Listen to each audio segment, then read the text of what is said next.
우리 마태복음 12장 오늘 보겠습니다. 마태복음 12장 22절부터 45절까지 보셨으면 좋겠는데, 제가 이제 기니까 중간중간 말씀 읽으면서 그렇게 하겠습니다. 예수님이 이제 사역을 하시는데 눈 멀고 벙어리 된 자들이 예수님께 왔어요. 그러니까 이제 그들이 벙어리가 말을 하게 되고 눈 먼 자들이 보게 되고, 그러니까 다윗의 자손이 아닙니까? 이렇게 얘기를 해요. 그러니까 다윗의 자손이라고 인정하는 것은 그 하나님의 그 약속을 믿고 다윗의 자손이 이제 온다. 다윗을 통해서 그 후대, 그 제너레이션으로 그 메시아가 온다는 그 말씀을 믿는 거잖아요. 그러니까 우리가 여기 성경에서 말씀하시는 거, 눈 멀고 귀 멀고 이런 것들은 다 영적인 어떠한 현상, 이런 것들을 이제 말을 하는 거잖아요. 그러니까 성경에 사실은 기록된 모든 것들이 우리가 이게 있는 그 글자들이 사실은 영적으로 우리가 해석할 것들이 많잖아요. 많은 게 아니라 사실은 다 하나님은 그렇게 얘기를 하신 거죠. 하늘의 것으로 설명하시고 하늘의 것을 땅의 것으로 비유해서 설명을 하신 거죠. 그러니까는 그 하늘의 의미, 하늘에서 오신 예수님이 우리에게 무슨 말씀을 하시기를 원하시는지를 그걸 알아들어야 되는데, 못 알아듣고 세상적인 거로만 이제 해석을 하는 거죠. 그게 왜 그러냐면 내가 너무 많은 세상적인 얘기를 들었고 그런 많은 것들을 보았고, 그러니까 내 안에 있는 그 데이터로 말하자면 해석을 하는 거죠. 그러니까 예수님의 말씀을 못 알아듣는 거예요. 말하자면 바리새인들 같은 경우를 보면 바리새인이 얼마나 많은 지식이 있겠어요. 성경 지식이며 뭐 그 전통이며, 바리새인은 뭐 유대인 중에 유대인 아니에요. 그런 것들이 많은 사람인데 그 예수님을 대적한 대표적인 인물이 바리새인이에요. 예수님이 오셨는데도 예수님을 인정하지 않고, 그러니까 여기서 뭐라 그러시냐면 31절에 보면 이런 말씀이 있어요. 그러므로 내가 너희에게 이르노니 사람의 모든 죄와 회방은 사하심을 받되 성령을 회방하는 것은 사하심을 얻지 못한다. 그렇죠? 또 누구든지 말로 인자를 거역하면 사하심을 얻되 누구든지 말로 성령을 거역하면 이 세상과 오는 세상에서도 사하심이 없다. 그 말씀을 하시잖아요. 그러니까는 성령 회방죄에 대해서 얘기를 하는데, 오늘은 이제 성령 회방하면 이제 되게 이것도 굉장히 세상적으로 또 해석하는 사람들도 많아요. 성령 회방죄 하면은 그냥 종교적으로 막 이렇게 해석해가지고 그러는데, 오늘은 제가 조금 다른 의미로 보면 누구든지 말로 인자를 거역하면, 그러니까 이 말이 중요한 거예요. 말이라는 거는 우리 마음에 어떤 데이터가 들어왔느냐에 따라서 나가는 거거든요. 어떤 것이 나한테 인풋했냐, 내 안에 들어왔느냐에 따라서 아웃풋이 나오는 거잖아요. 그게 말로 나가는 거라고. 말로 표현하고 결국은 말이 이제 행동으로 연결이 되는 거잖아요. 이게 이제 말로 성령을 거역하는 거야. 그러니까 우리가 말이라면은 참 중요하다는 거예요. 그리고 성경에서 말씀하시는 이 성령이 보면은 표적을 구하는데, 표적 구하는, 여기 보면 요 뒤에도 있어요. 예수님께서 대답하여 가라사대 악하고 음란한 세대. 예수님은 그렇게 생각하시는 거야. 이 세상 바다에 사는, 그 바다에 푹 빠져서, 저번 주에도 제가 얘기했죠. 이 바다가 보였는데 거기 막 빠지고 되게 겉으로는 아름답고 막 금빛 찬란하고 막 보석같이 빛나는데, 사실은 바다는 세상을 얘기하고 그 이방인을 얘기를 하는 거예요. 하나님을 모르는 세상, 하나님이 없는 세상을 얘기하는 거거든요. 그러니까 이 바다 같은 세상, 이 악하고 음란한 세대예요. 이 악하고 음란한 세대가 표적을 구한다는 거야. 어떻게, 아까 목사님이 한참 얘기하셨는데, 표적을 구해서 뭐 이제 막 그런 기사와 이적을 일으키려고 막 하는데, 사실은 성령이 이 바깥으로 오신 거죠.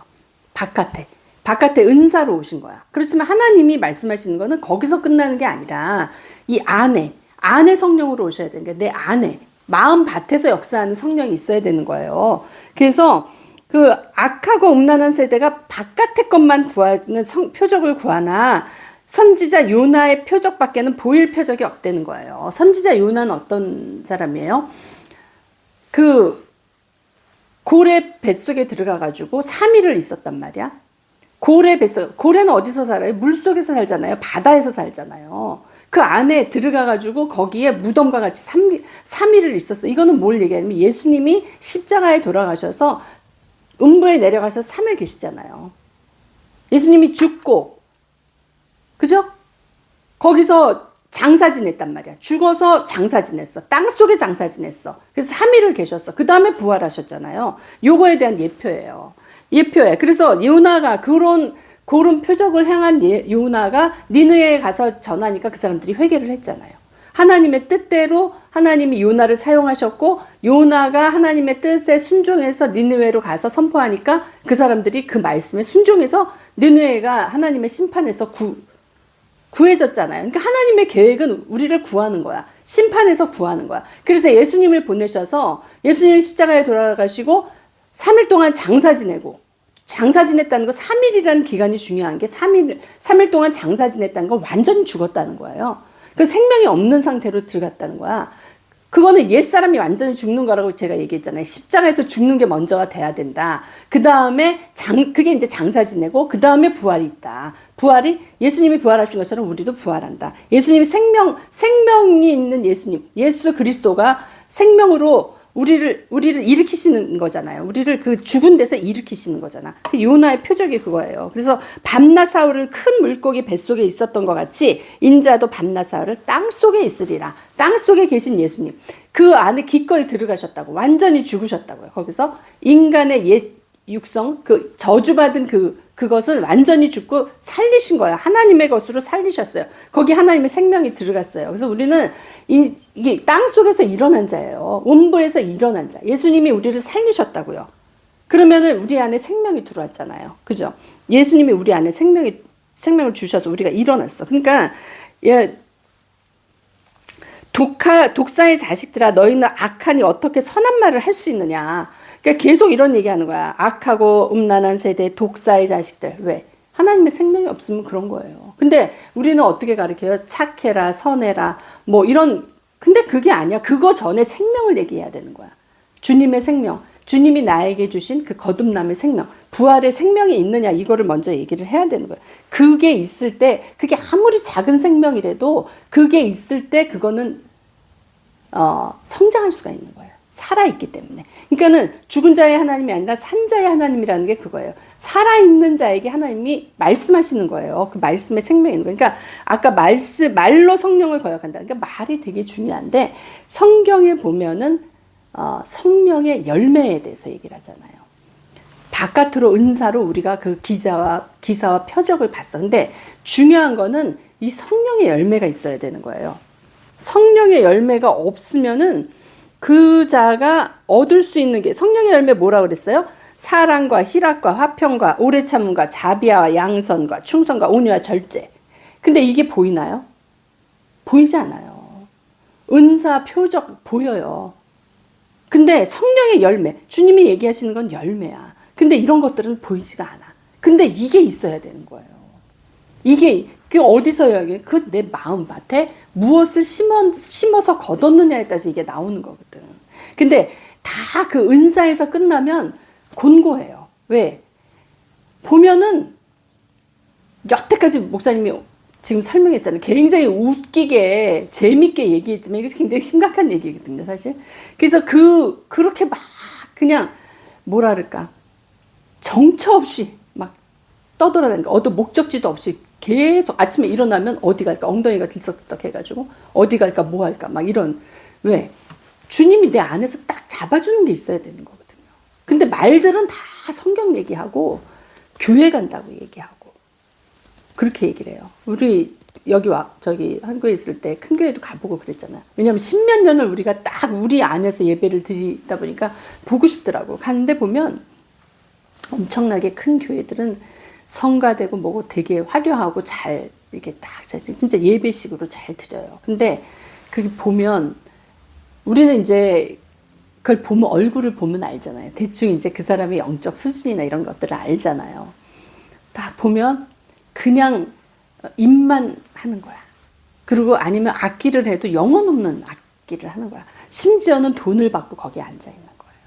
그래가지고 그런 멤버가, 왜냐하면 그 시스템을 유지하기 위해서 사람들이 빠지면 안 되잖아. 그러니까 돈으로 사람을 하이어하는 거지. 고용을 해서 거기에 있는 거지. 그러니까 어떠한 대가를 주는 건데, 주님의 입장에서는 그게 참 그렇죠. 주님은 우리가 예배를 드리는 건 나를 드리는 거고 나의 헌신이 들어가야 되는 거거든. 그러니까 이제 그런 거를 유지를 하려고 하다 보니까 그런 형태들이 나오는 거죠. 근데 참 그건 좀 안타깝더라고. 그러면서 우리가 예배를 드리면서 제일 중요한 건 사실 하나님, 성령에 대한 기대감이 있어야 되거든요. 주님이 오늘 무슨 말씀을 하실까? 성령님이 오늘 나에게 어떻게 터치하실까? 내가 지금 이런 마음으로 왔는데 내가 무슨 말씀을 듣고 갈까? 이런 기대감이 있어야 되는데 그런 게 없어. 그냥 1시간이든 그 예배 시간 거기 딱 앉아있다 가면 되는 거야. 무슨 출석표 찍는 것도 아니고. 너무 그게 좀 안타깝더라고요. 그러니까 습관적으로 오는 거야. 그리고 그 시간을 지냈기 때문에 그게 옳다고 착각을 하는 거예요. 그러니까 하나님 입장에서는 참 제사를 원하는 게 아니라 그랬잖아. 내가 제사를 원하는 게 아니다. 그러니까 진짜 주님을 만나려고 하고 주님을 찾아가고 주님에 대한 그리움과 그 갈급함과 그 우리가 배고프면 막 음식을 찾는 것처럼 그런 게 있어야 되는데, 그 생명을 막 갈망하는 막 그런 게 있어야 되는데, 그게 너무 좀 돌아봐야 되는 부분이 아닌가. 물론 그걸 유지하고 그거를 이제 어떤 그 운영하는, 근데 이게 참 교회라는 걸 운영으로 봐야 되나요? 이게 좀 그런 생각이 들어요. 그래서 이거 진짜 각자가 살아나지 않으면 답이 없다. 각자가 하나님 만나서 진짜 내가 하나님과 어떠한 특별한 채널을 만들지 않으면 이게 답이 없다. 하나님을 모르는데 거기 가서 뭐 하려고 앉아 있는 게 무슨 이득이 있을 것이며, 그 시간을 채운다 한들 하나님이 그렇게 기뻐하실까? 그런 생각이 들어요. 그래서 잘 좀 생각해 봐야 돼, 우리가. 왜 내가 믿는지. 응? 하나님이 말씀하시는 거 간단해요. 예수님이 신약에 오셔가지고 우리의 마음에 대해서 지적을 하셨잖아요. 예수님이 그 전에 율법이 있는 그 구약 시대에는 이렇게 해라 저렇게 해라 막 그런 그 율법 조항으로 이렇게 했지만, 그거는 사람이 그걸 지킬 수가 없어요. 그걸 지킬 수 있는 사람이 어딨어. 그거는 네가 죄인이라는 거를 알기 위해서 하나님이 주신 거고, 너는 이걸 할 수 없다. 할 존재가 못 된다. 그걸 알고, 그러기 때문에 예수님밖에는 길이요 진리요 생명 되시는 예수님밖에는 답이 없기 때문에 주님을 내 안으로 모셔라. 주님이, 주의 영이 내 안에 들어오셔서 그 영과 내가 한 영이 됐을 때 너는 새 한 사람으로서 그 영과 합해져서 한 영이 됐을 때 우리는 새로운 사람이 되는 거예요. 새로운 영이 되는 거야. 그래서 그분이 내 안에서 하시기 때문에 할 수 있는 거거든. 내가 할 수 있는 게 아니야. 그래서 아까 목사님 얘기했잖아. 딸이 뭐 계속 뭔가를 보면서 어떤 퍼포먼스를 내는데 자기의 노력으로만 되면 그건 율법이라. 그건 율법이에요. 내가 그 어떠한 마음으로 그거를 했는지, 내가 어떠한 마음으로 열심을 냈는지, 열심을 내도 열심에 낸 동기가 중요한 거예요. 그게 주님이 나에게 명하셨기 때문에 내가 그거를 따라가면서 열심히 냈을 때는 그 열심에 주님의 축복이 있어요. 아까 얘기했잖아요. 30배, 60배, 100배의 열매가 있다고. 반드시 하나님은 열매를 주시거든요. 그래서 열매를 보고 알라는 말이, 동기가 그 심은 게 무엇인지를 보고 그 열매에 축복이 있는지 없는지. 물론 적게 30배보다 100배보단 적잖아. 열매는 있잖아. 자랐으니까 있는 거예요. 그러니까 그게 굉장히 중요한데 우리가 그거는 간과하고 이게 눈으로 보이는 거를 자꾸 하려고 하니까, 그런 사람들이 이제 비적과 표적만을 원한다는 거지. 너희가 표적을 보여주기를 원하지만 내가 보여줄 것은 요나의 표적밖에 없다. 그 죽어서 장사 지내서 완전히 장사 치러서 완전히 썩었잖아. 나사로도 썩었잖아요. 냄새가 난다 그랬잖아. 그 몸에서 냄새 완전히 썩은 거야. 죽은 거야. 희망이 없어. 우리가 주님을 만나려고 할 때 그래요. 내가 하나님 만났는데 왜 당장 바뀌는 게 없지? 이렇게 생각할 수가 있어. 처음에는 저도 그런 과정이 있었어요. 근데 일단 결정하고 갔기 때문에 그걸 보지를 않고 그냥 앞으로만 갔어. 그러니까 그 장사 지낸 그 시간, 3일이라는 그 시간, 그게 사람에 따라서 3일이 될 수 있고, 30일이 될 수 있고, 300일이 될 수도 있는 거지. 경우에 따라 틀리죠. 왜냐하면 내가 더 죽어야 될 경우는 그 기간이 좀 길어질 수가 있겠죠. 그 확실한 생명의 표징이 나타날 때까지. 증표거든요, 그게. 부활이 증표잖아요. 그게 표적이야. 그거보다 더 확실한 표적이 어디 있어. 근데 중요한 거는 주님이 우리 마음의 변화를 원하시는 거잖아. 마음의 변화가 돼서 내가 완전히 새 사람이 됐다는 게 그것처럼 귀한 표적이 없는 거예요. 그리고 하나님이 원하시는 표적이에요. 요즘 얼마 전에 유튜브를 봤는데 그 장애인이에요. 장애인인데 휠체어를 타고 다니는데 아주 굉장히 예쁜 아가씨가 옆에 있는 거야. 그래서 이게 뭔가 하고 이제 제가 봤어요. 요즘에 완전 센세이션이 있더라고. 청년인데 내가 보니까 한 7, 8에 장애가 된 거야. 그래서 완전히 전신마비가 됐어요. 왜냐면 넘어져가지고 목이 다쳤대. 그러니까 완전 전신마비가 됐는데 그거에 자기가 굴복하지 않고 계속 재활을 해가지고 이 상반신을 어느 정도 쓰는 거야. 손은 잘 힘이 안 들어가긴 하지만 그 상반신을 쓰게 되면서 휠체어를 하고 다니면서 자기가 미라클이라는 그 유튜브를 해요. 그러면서 거기서 이제 긍정적인 자기가 어떻게 그것을 극복해 갔는지, 그리고 하나님이 자기한테 어떻게 역사하시는지 이거를 계속 얘기했는데 굉장히 사람이 밝고 표정도 좋고 잘생겼어. 그러니까 딱 호감이 다지. 그러니까 사람들이 대부분의 그 멘트는 너무 긍정적이고 밝다. 근데 사실 긍정적인 게 아니야. 그게 그의 믿음인 거예요. 그에게 믿음이 들어가서 믿음으로 바라보니까 긍정이 나오고 밝음이 나오고 그 생활이 그 영적인 그 파동 있잖아요. 그 영적인 에너지가 사람들한테 가니까 이게 막 부흥이 되는 거예요. 그래서 한 100만 유튜브야. 다른 사람들 요즘 다 부러워하는 게 유튜버 100만 됐다 그러면 다 그거 하고 싶어서 그러는 거 아니에요? 근데 걸그룹 여자의 이름이 누구 있어? 그 걸그룹 출신의 사람하고 이번에 결혼을 했어. 그러니까는 두 가지 시선이에요. 그거 갖고 뭐라 그러는 사람이 있고 너무 축복해주는 사람이 있어. 시선이 들지. 그거는 가치관이 틀려서 그러는 거죠. 사람은 이 육적인 거로 이게 되는 게 아니야. 하나님이 중심을 보신다 그랬잖아요. 그 사람의 마음에서 나오는 그것이 그 사람의 열매를 만들었다고요. 그래서 그 사람이 그 믿음으로 하나님을 붙잡으니까 육체가 그래도 정말 사람들이 다 부러워하는 그런 진짜 워너비 그런 신부를 얻은 거 아니에요. 그러면서 그 결혼할 때 그 축사가 하나님이 나에게 이런 선물을 주셔서 너무 감사하다 그러면서 여호와는 나의 목자시니 그러면서 그걸 서원을 하더라. 그 서약식 그거 할 때 인생이 완전히 달라진 거죠. 그러면서 그 입에서 인생은 꿀이다라고 나와. 우리 상상할 수 있어요. 우리의 가치관으로 내가 지금 장애로 휠체어를 타는데 그냥 누워 있었을 수도 있는데 그는 그냥 누워 있지 않았어.